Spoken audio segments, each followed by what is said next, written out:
শোনো মিলি, অহংকারী পতনের মূল। এখনো সময় আছে মিলি, নিজেকে পরিবর্তন করো। গরিবদেরকে তুচ্ছ মনে করো না। এই গরিব মানুষটা আছে বলেই তোমার বাবা আজ কোটিপতি।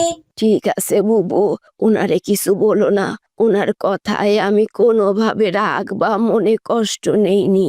এরপর ফাতেমা ভিক্ষুক বুড়ির দিকে এগিয়ে আসে আর সে হালকা হাসি দিয়ে ব্যাগ থেকে 100 টাকা বের করে দেয়। দাদি, এই নিন 100 টাকা। আমার আব্বুজান আমাকে টিফিনে খাওয়ার জন্য 100 টাকাই দিয়েছিলেন। আমি সেই টাকাটাই আপনাকে দিলাম। না না বুবু, এত টাকা আমার দরকার নেই। তুমি আমাকে এখান থেকে 10 টাকা দাও, আর বাকি টাকা দিয়ে তুমি নিজের টিফিন খেও।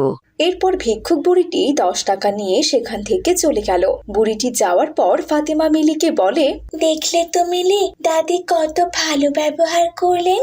চাইলে উনি পুরো টাকাটাই নিয়ে নিতে পারতেন, কিন্তু তিনি নিলেন না, বরং ভেবেছেন আমি টিফিনে কি খাবো, এই চিন্তাটাও সে করলেন। মিলি, তুমি যেটা করছো এটা একদম ঠিক নয়।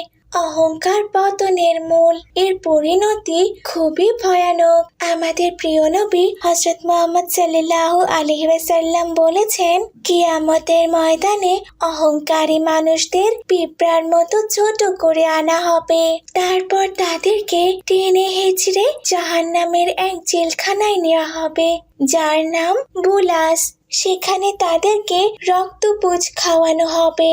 এখনো সময় আছে মিলি, বিনয়ী হও, অহংকারী নয়। মানুষকে কখনো ছোট করে দেখো না।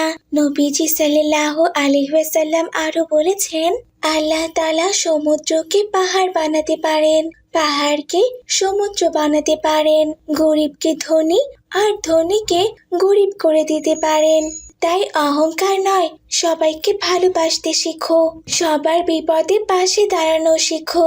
দেখবে তোমার বিপদেও সবাই তোমার পাশে দাঁড়াবে, তখন সবাই তোমাকে খুব ভালো